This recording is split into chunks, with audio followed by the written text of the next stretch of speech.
That was called the CPT program, and it was a program that the government put together because they realized that we were about to get involved in the war, and they wanted to get a head start on training pilots. So that I took that program at Tech, and we flew Piper Cubs and another small airplane. Anyhow, I'd got my private license there, and that put me in a kind of a position that a leadership position because nobody else in the group that I joined for that program had had any previous flight and training. So they wanted me to be a leader, and I probably let them down a little there. Then I went to Texas Tech, and 3 years at Texas Tech. I believe it was two. And after Pearl Harbor, that was December the 7th, 1941. Then 42, uh, I went into the program. Was living in Lubbock at the time, and they had that the program. Well, it wasn't there in Lubbock, but there were a group of kids, I'd say, that wanted to join up, and they wanted to be in the Air Force, and I joined with that group. They remember they were called the Plainsmen, and we got together and there in Lubbock and all went together to where we joined the and that was in I remember in Dallas. So military furnished the transportation and we all got together and went to Dallas. It was as I remember, there was a send off for us in Lubbock, the Plainsmen. We then went to pre-flight training at University of University of Georgia at Athens, Georgia, and that's where I got pre-flight training. Then went to Dallas, Grand Prairie for primary flight training, and after that training went to Corpus Christi and finished my flight training. And at that time, I had the choice of joining either the Marine Corps or the Navy. The training program was for it is a training program that branched off to both the Navy and the Marines, and I could have gone either way. And I chose the Marines because they flew bombers, and I wanted to get into heavy aircraft, and and the ones that went into the Air Force, I mean the Navy, were only fighter pilots, and they they did have this new squadron of B-25s that just been uh, commissioned at April the 1st, 1943, and I got out of flight training in June of 43. So I joined VMB-413 at that time. We went to North Carolina, Cherry Point, North Carolina, was where the squadron originated and had our first operational training. And then from there, we went on up to south to Virginia for continued some training. And after that, we part of the cruise flew out to California, to San Diego, North Island, where we had some additional training and went aboard a converted merchant vessel, converted to an aircraft carrier. The Kalinian Bay was the ship's name. We loaded their B-25s on the deck of the ship. I call them B-25s. Of course, that's the Army designation. Our designation is PBJs. Anyhow, it took about 5 days to travel out to Hawaii, where the planes were unloaded from the aircraft carrier, and we had about a month additional training in the Hawaiian Islands. And then from there, we flew out to Espiritu Santos, stopping at two or three or two islands before we arrived there. And then while we were there, the ground crew and support people came on ship and arrived in Espiritu Santos about March of 1944. And we then flew up to small island, Sterling Island, just off the coast of Bougainville. And that's where we began our raids against the Japanese. We were responsible for three types of raids. During the daylight raids, we would go as groups of as many planes as we could get in the air. And the most we ever flew at one time was 9. And of course, in formation flight, we would bomb Rabaul in the beginning. That was our target, and our target most of the time we were over there. Anyhow, that was our medium altitude bombing raids.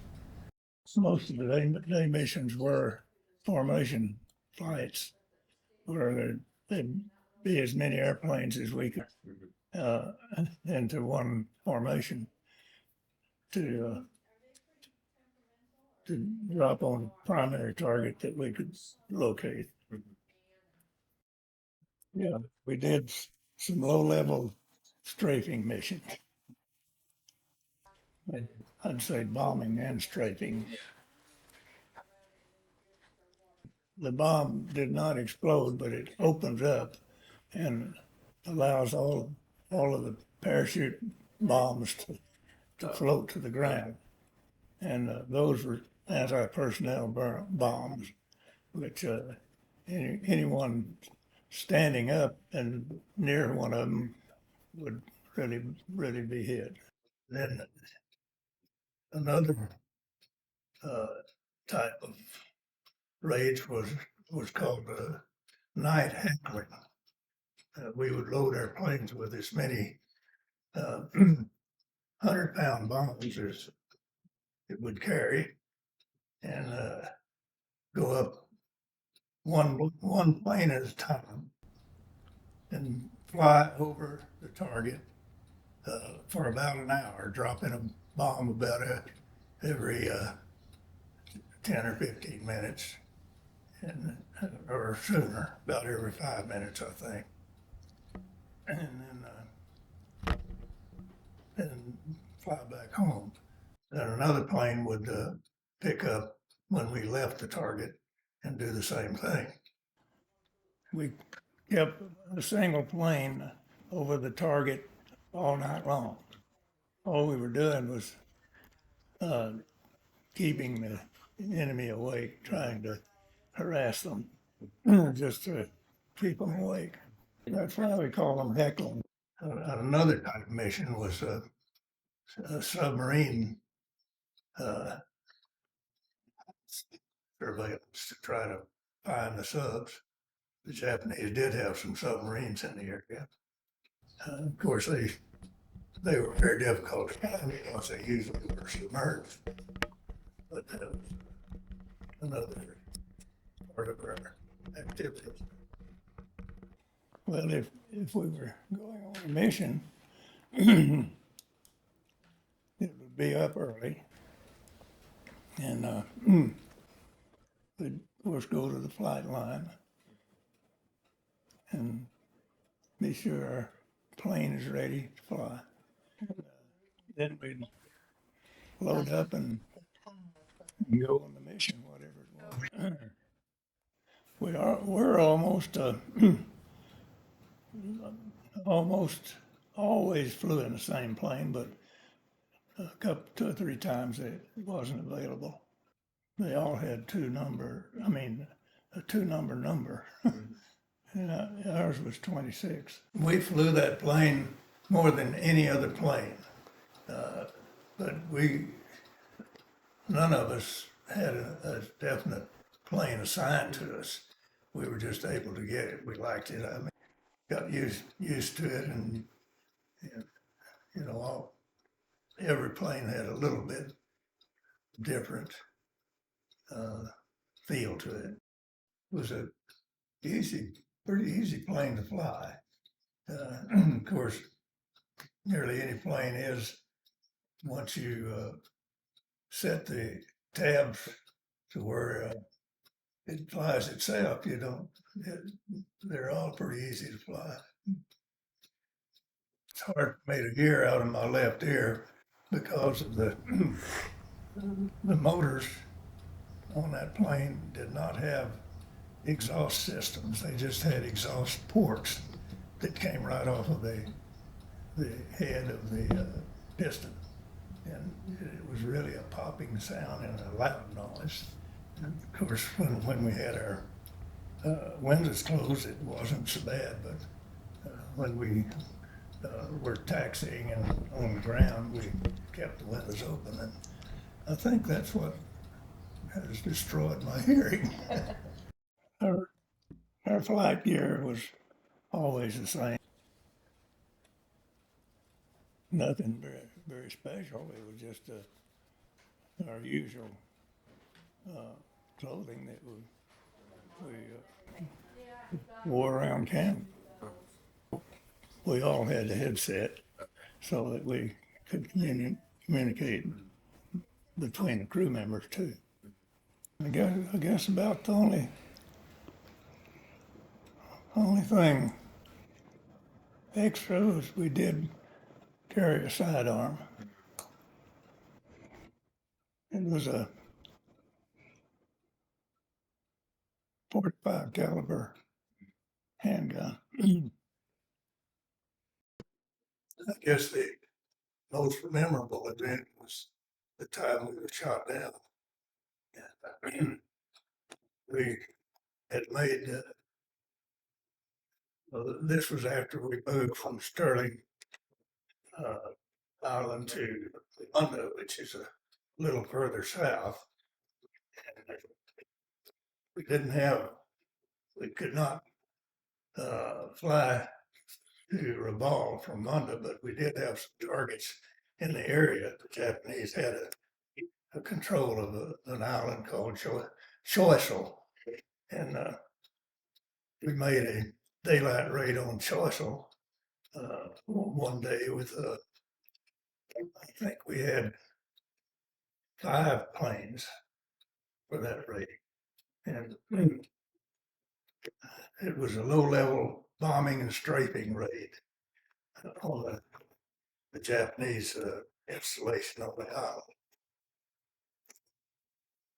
We made several runs against their facilities. On about the seventh, I think the seventh pass over the target, we got hit, and the only way I knew that we were hit was because our hydraulic system wouldn't work. We were losing oil, we could tell that. So we lost one of the engines, and we couldn't feather the propeller because the hydraulic system was and so the propeller, we had to shut the engine down. The propeller was just waving in the wind like and causing a lot of drag. If you if you're able to feather it, you turn the blade to where the edge of the blade fits the wind stream, and it doesn't cause a lot of drag. But we couldn't do that, and it ended up that it caused so much drag that we weren't able to get the plane back to base.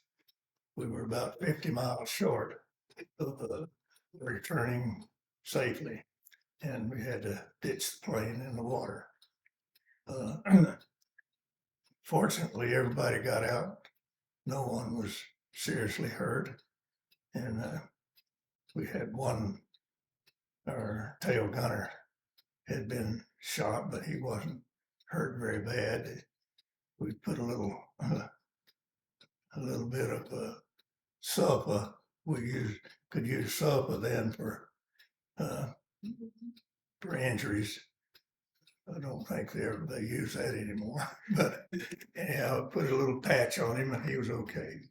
And we were in life rafts for about 2 hours, and we were picked up by PBY.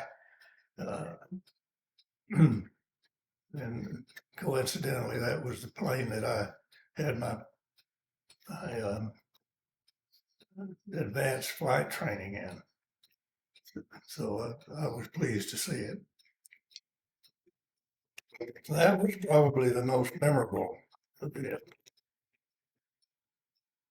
After we were shot down, I think the commanding officer wanted to be sure that we were still eager to fly and to do something memorable. So he sent us on a single plane raid against a beached Japanese ship that was in the harbor on the south end of Bougainville.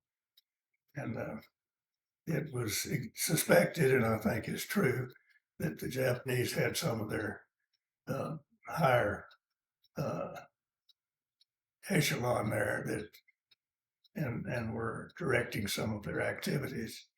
So we took two 500-pound bombs and flew from Sterling, which was really a very short flight, over to Rabaul, where the target was, and at daylight,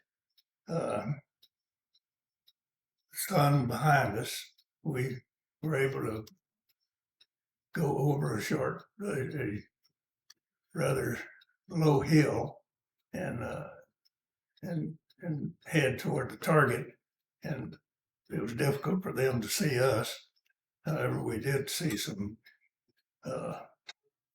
gunfire coming at us, and we came in low and dropped the bombs one right after the other. I think we had at least one direct hit on the ship, broadside, and that was a rather exciting moment to see that and to see the guns firing at you. I was a original member, and most of the time I was co-pilot, but I got my own airplane and was first pilot about the last 10 missions I was overseas. Part of them were night missions, and part of them day missions.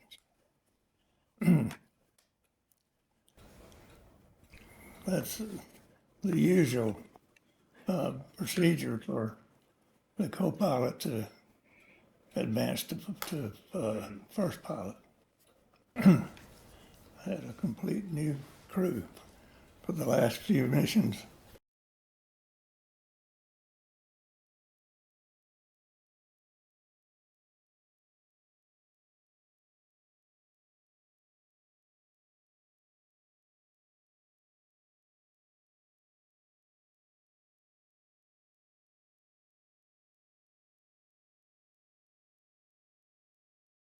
I had a fixation on the island we were to go to.